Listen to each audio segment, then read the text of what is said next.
नमस्कार मित्रांनो, स्वागत आहे आजच्या एका नवीन व्हिडिओमध्ये. मी ओमकार राजूरकर आणि ही जी गाडी तुम्ही पाहता ही आहे टाटाची टियागो 2026 जी की नुकतीच लॉन्च झालेली आहे. या गाडीचा मी आज करणार आहे वॉक अराउंड रिव्ह्यू आणि प्लीज व्हिडिओ जो आहे तो शेवटपर्यंत नक्कीच पहा. व्हिडिओमध्ये पुढे जाण्याआधी खूप खूप थँक्यू पद्मजा मोटर्स नांदेड ज्यांनी आपल्याला ही गाडी व्हिडिओसाठी अवेलेबल करून दिलेली आहे. तर कुठलाही विलंब न करता मी सरळ जे आहे ना व्हिडिओला सुरुवात करूयात मित्रांनो. गाडीच्या चावीपासून या प्रकारची काहीशी जी की आहे ती आपल्याला पाहायला मिळते. या ठिकाणी तुम्ही पाहू शकता लॉक अनलॉक बूट ओपनिंग आणि हेडलाईटसाठीचं जे बटन आहे ते आपल्याला देण्यात आलेलं आहे. सुरुवात करूयात गाडीच्या हेडलॅम्पपासून. तर लो बीम हाय बीममध्ये हे जे हेडलॅम्प सेटअप आहे LED रिफ्लेक्टरमध्ये तुम्हाला या ठिकाणी मिळून जातं. ओके, तर या प्रकारचं काहीसं इंडिकेटर देखील तुम्हाला या ठिकाणी मिळून जातं. त्यानंतर सेंटरमध्ये हा जो टाटाचा लोगो आहे तो मिळतो. ग्लॉसी ब्लॅक फिनिशमध्ये ही स्ट्रीप आपल्याला मिळून जाते. आधीच्या टियागोमध्ये हा जो पार्ट होता थोडासा असा स्लांटेड होता आणि या ठिकाणी ग्रिल मिळायची तुम्हाला. आत्ता या ठिकाणी तुम्हाला 360 डिग्री कॅमेराचा 1 युनिट मिळतो. रेडिएटरसाठीचं व्हेंटिलेशन आहे. पूर्ण रफ ब्लॅक फिनिशमध्ये हे जे लोअर बंपर आहे ते आपल्याला देण्यात आलेलं आहे. खूप चांगली गोष्ट आहे, कारण इकडे जर का काही लागलं तर इतकं जास्त असं ते दिसत नाही. साईड लुक मित्रांनो काहीसा या प्रकारचा आपल्याला पाहायला मिळतो. 3.8 मीटरची गाडीची लांबी आहे. त्यानंतर इकडे जर का पाहिलं ना 175/65 R14 म्हणजे 14 इंचेसचे हे व्हील तुम्हाला मिळणार आहेत. ॲलो व्हील्स नाही आहेत, हे व्हील कॅप आहे. डिस्क ब्रेक तुम्हाला या ठिकाणी मिळून जातं. हे व्हील आर्चेस जर का पाहिलेत तर 20% रिसायकल्ड मटेरियलपासून हे बनवलेले आहेत आणि एक चांगला लुक देखील देतात गाडीला. ग्लॉसी ब्लॅक फिनिशमध्ये ORVM मिळतं. टर्न इंडिकेटर तुम्ही या ठिकाणी पाहू शकता. 360 डिग्री कॅमेराचा हा 1 युनिट तुम्हाला या ठिकाणी मिळून जातो. क्रोमची जी स्ट्रीप आहे ते देखील तुम्हाला या ठिकाणी मिळून जाते. B पिलर आहे तो पूर्णपणे ब्लॅक मिळतो. C पिलर आणि A पिलर तुम्हाला बॉडी कलर्ड मिळतात. त्यानंतर इकडे जर का पाहिलं तर फ्यूल लीड तुम्हाला मिळतं. मागे जे देखील तुम्हाला सेम साईजचा व्हील मिळतो, बट मागे डिस्क ब्रेक नाही आहे, ड्रम ब्रेक्स जे आहेत ते तुम्हाला या ठिकाणी मिळून जातं. रिअरमध्ये काहीसा या प्रकारचा लुक जो आहे तो मित्रांनो आपल्याला पाहायला मिळतो. शार्क फिन अँटिना आहे, स्टॉप लॅम्प आहे, डिफॉगर आहे, वायपर आहे. त्यानंतर टाटाचा लोगो आहे. हे कनेक्टेड नाही आहे, बघ एक ट्रीटमेंट दिलेली आहे जे की चांगली देखील वाटते. टियागोची बॅजिंग आहे. ICNG आहे. रिव्हर्स कॅमेरा आहे. रिव्हर्स लाईट आहे. 2 पार्किंग सेन्सर तुम्हाला या ठिकाणी मिळून जातात आणि हे जे रिफ्लेक्टर्स आहेत ते देखील तुम्हाला यामध्ये मिळून जातात. आता जाऊयात गाडीच्या आतमध्ये आणि आतमध्ये जाण्यापूर्वी मी तुम्हाला दाखवतो या कारमध्ये मिळणारं जे इंजिन आहे ते कसं आहे. तर या प्रकारचं 1.2 लिटरचं नॅचरली ॲस्पिरेटेड 3 सिलेंडर BS6 फेज 2चं हे जे पेट्रोल इंजिन आहे ते आपल्याला कारमध्ये पाहायला मिळतं. इंजिनचा आवाज जर का तुम्हाला ऐकायचा असेल ना तर या प्रकारचा काहीसा इंजिनचा आवाज तुम्हाला पाहायला मिळतो. खूप हेवी हे बोनेट असणार आहे. आता जाऊयात गाडीच्या आतमध्ये आणि पाहूयात गाडीच्या आतमध्ये आपल्याला काय काय मिळतं. गाडीच्या आतमध्ये जाण्याआधी इकडे जर का पाहिलं ना हे जे रिक्वेस्ट सेन्सर आहे ते आपल्याला या ठिकाणी मिळून जातं. फ्रंट डोअर जे आहे मित्रांनो या प्रकारचं काहीसं आपल्याला मिळतं. ग्लास एरिया तुम्ही पाहू शकता एवढा मोठा दिलेला आहे. ड्युअल टोनमध्ये हे जे इंटेरियरचं प्लास्टिक आहे ते आपल्याला मिळतं. इकडे जर का पाहिलं हे सॉफ्ट टच मटेरियल तुम्हाला इकडे मिळतं. ग्लॉसी ब्लॅक फिनिशमध्ये हे जे मटेरियल आहे ते या ठिकाणी तुम्ही पाहू शकता.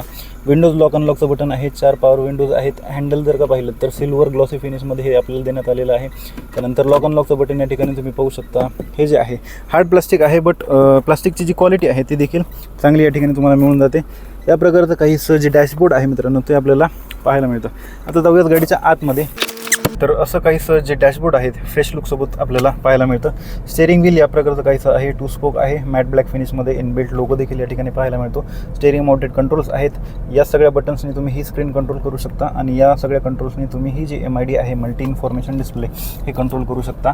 RPM मीटर इकडे तुम्हाला मिळतं. स्पीड तुम्हाला इकडे मिळून जाते. त्यानंतर फ्यूल मीटर जे आहे पेट्रोलचं इकडे मिळतं आणि CNGचं तुम्हाला या ठिकाणी पाहायला मिळतं. पेट्रोलमध्ये जे आहे ना या ठिकाणी तुम्हाला मग इंजिन टेम्परेचर दाखवतं. त्यानंतर इकडे जर का पाहाल स्टार्ट स्टॉपचं जे बटन आहे ते या ठिकाणी देण्यात आलेलं आहे. चांगली हे जे AC वेंट्सचे डिझाईन आहे थोडेसे बाहेर निघाल्यासारखे आहेत, प्रोट्रुडिंग ज्याला आपण म्हणतो, तर ते देखील या ठिकाणी चांगलं दिसतं.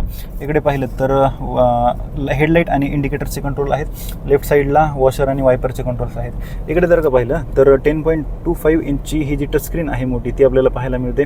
याची जी टच रिस्पॉन्स आहे याचा तो चांगला आहे आणि हे जे युजर इंटरफेस आहे ते देखील चांगलं आहे. खूप जास्त कॉम्प्लिकेशन्स तुम्हाला या स्क्रीनमध्ये पाहायला मिळणार नाहीत. सॉफ्ट टच मटेरियल इकडे तुम्हाला मिळतं. हे देखील चांगल्या क्वालिटीचं प्लास्टिक आहे. ग्लोबॉक्स जर का दाखवायचं झालं तर कूलिंग फंक्शनसोबत मिळतो या प्रकारचा काहीसा ग्लोबॉक्स. AC वेंट्सची डिझाईन आपल्याला मध्ये मिळते. 360 डिग्री कॅमेराचं बटन इकडे आहे. सेगमेंटमधला सगळ्यात चांगला आणि सगळ्यात जास्त चांगली क्लॅरिटी देणारा कॅमेरा देखील या टियागोमध्ये आपल्याला देण्यात आलेला आहे. त्यानंतर लॉक अनलॉकचं बटन इकडे आहे, हजार्ड लॅम्प आहे, CNGमध्ये स्विच करण्यासाठी, पेट्रोलमध्ये स्विच करण्यासाठी हे बटन आपल्याला या ठिकाणी मिळून जातं. त्यानंतर ACचं टेम्परेचर या ठिकाणी तुम्ही कंट्रोल करू शकता. ACची जी फॅनची स्पीड आहे ती देखील इथून तुम्ही कंट्रोल करू शकता. फ्रंट डिफॉगर आहे, रिअर डिफॉगर आहे, सर्क्युलेशन मोड इकडे आहे, कुठल्या भागातून तुम्हाला हवा पाहिजे ते देखील या ठिकाणी देण्यात आलेलं आहे. इकडे जर का पाहिलं तर 2 मोबाईल ठेवण्यासाठीची जागा देण्यात आलेली आहे. 65 वॅटचं हे जे फास्ट चार्जर आहे ते देखील इथे तुम्हाला मिळून जातं आणि Type-Cचं जे सॉकेट आहे ते देखील तुम्हाला या ठिकाणी मिळून जातं. इकडे जर का पाहिलं तर खूप प्रीमियम फील देतं हे गिअरबॉक्स जे आहे, गिअर नॉब ज्याला आपण म्हणतो, खूप चांगल्या फिनिशमध्ये देण्यात आलेलं आहे. ब्लॅक ग्लॉसी फिनिशमध्ये हे आपल्याला मटेरियल इकडे पाहायला मिळतं. क्रोमचा वापर देखील या ठिकाणी झालेला आहे. त्यानंतर हँडब्रेक आहे, खारुताईचं चित्र असणारे हे जे 2 कप होल्डर्स आहेत ते आपल्याला मिळतात. आमरेस जर का पाहिलं तर हे सॉफ्ट कुशनमध्ये मिळतं आणि खाली जर का पाहिलं तर स्टोरेज स्पेस आहे, 12 वोल्टचं चार्जिंग सॉकेट आहे. आतमध्येच तुम्ही मोबाईल देखील ठेवू शकता इकडे चार्जिंगला लावून. त्यानंतर वर जर का पाहिलं तर हा डे नाईट मॅन्युअल ओआरव्हीम जो आहे तो या ठिकाणी तुम्हाला मिळून जातो. कॅबिन लॅम्प्स तुम्हाला या ठिकाणी मिळून जातात. इकडे जर का पाहिलं तर तिकीट होल्डर आहे आणि इकडे हे पॅसेंजर एअरबॅग ऑन आहे की ऑफ आहे ते या ठिकाणी दाखवतं. इकडे जर का पाहिलं तर व्हॅनिटी मिरर जो आहे तो देखील तुम्हाला या ठिकाणी मिळून जातो. ओआरव्हीम जे आहेत ते इलेक्ट्रिकली तुम्ही ॲडजस्ट करू शकता आणि फोल्ड अनफोल्ड देखील करू शकता. हे पहा, फोल्ड अनफोल्ड. आता जर का स्पेस गाडीमधला दाखवायचं झालं, एक सेकंड, मी सीट जी आहे ती माझ्या हाईटच्या अकॉर्डिंग सेट करून घेतो. ओके, तर सीट जी आहे ती मी माझ्या अकॉर्डिंग सेट केलेली आहे आणि लेगरूम तुम्ही पाहू शकता, पुष्कळ जो लेगरूम आहे तुम्हाला मिळतोय. हेडरूम जर का दाखवायचं झालं तर तो देखील मला सफिशियंट मिळतोय. आता जाऊयात मित्रांनो गाडीच्या मागे आणि पाहूयात गाडीच्या मागे आपल्याला कसं स्पेस मिळतो. या प्रकारचं काहीसं रिअर डोर आपल्याला मिळतं. ग्लास एरिया तुम्ही पाहू शकता एवढा मोठा आपल्याला मिळतो.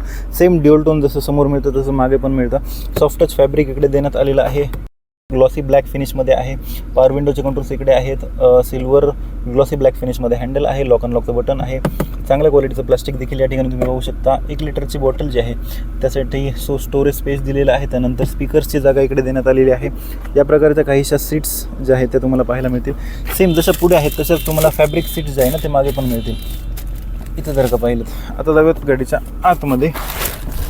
ओके, तर नीरूम मला काहीसा एवढा मिळतो आहे. लेगरूम जो आहे तो देखील माझ्यासाठी सफिशियंट आहे. हेडरूम जर का दाखवायचं झालं तर तो देखील सफिशियंट आहे माझ्या हाईटच्या अकॉर्डिंग. 6 फीट माझी हाईट आहे आणि 3 लोकांचा जर का विचार केला तर 3 लोक या ठिकाणी बसू शकतात. या प्रकारचं काहीसं जे डॅशबोर्ड आहे ना ते आपल्याला पाहायला मिळतं. प्रीमियम डॅशबोर्ड दिसतं. कुठल्याच पद्धतीमध्ये वाटत नाही की ही एक एंट्री लेवल सेगमेंटची गाडी आहे. त्यानंतर रिअर AC वेंट्स देखील तुम्हाला मिळून जातात. हा जर का हम पाहिलं ना तर हा व्यवस्थित साईजचा आहे, म्हणजे ना जास्त मोठा आहे ना जास्त छोटा आहे. त्यानंतर तिन्ही पॅसेंजरसाठी हे जे 3 पॉईंट सीट बेल्ट आहे ते तुम्हाला या ठिकाणी मिळून जातं. आणि इकडे जर का पाहिलं तर ॲडजस्टेबल नाही आहेत, फिक्स्ड हेडरेस्ट तुम्हाला या ठिकाणी मिळून जातात. ग्रॅब हँडल्स पाहिले तर एक तिकडे तुम्हाला रिट्रॅक्टेबल मिळतं आणि इकडं असे 3 ग्रॅब हँडल्स जे आहेत ते तुम्हाला या ठिकाणी मिळून जातात. आता जाऊयात मित्रांनो गाडीच्या मागे पाहूयात CNG कारमध्ये आपल्याला जी डिक्की आहे ती कशी मिळते. रिक्वेस्ट सेन्सर जे आहे ना ते तुम्हाला या ठिकाणी मिळून जातं. या प्रकारचा काहीसा जो स्टोरेज एरिया आहे बूटमधला तो मिळतो. इकडे जर का पाहिलं तर 2 सिलेंडर्स आहेत CNGचे. 60 लिटर वॉटर कॅपॅसिटीसोबत हे येतात. पेट्रोल जर का घ्याल तर त्यामध्ये तुम्हाला 242 लिटरचं मिळतं. त्या मानाने थोडंसं कमी तुम्हाला CNGमध्ये पाहायला मिळेल. बट बाकी जे सिंगल सिलेंडर येतं मोठं बाकीच्या कंपन्यांमध्ये त्यांच्यापेक्षा खूप चांगलं हे हा जो एरिया आहे तो युजेबल या ठिकाणी टाटा मोटर्सने बनवलेला आहे. समोरच्या जर का सीट्स पाहाल तर हे बेंच फोल्डिंग सीट्स तुम्हाला मिळतात. असं या प्रकारे बेंच फोल्डिंगवाले सीट्स मिळतात. जर तुम्ही इन केस 2 जण ट्रॅव्हल करताय तर भरपूर सामान जे आहे ते देखील या ठिकाणी तुम्ही टाकू शकता. तर हेच सगळं होतं मित्रांनो टाटा टियागोबद्दल. अपेक्षा करतो हा व्हिडिओ जो आहे तो तुम्हाला आवडला असेल. व्हिडिओ कसा वाटला ते प्लीज मला कमेंटमध्ये सांगा आणि गाडीविषयी जर काही सांगायचं राहिले असेल तर ते तुम्ही मला कमेंट्समध्ये विचारू शकता. भेटूयात अशाच एका नवीन व्हिडिओमध्ये. खूप खूप धन्यवाद. जय हिंद, जय महाराष्ट्र.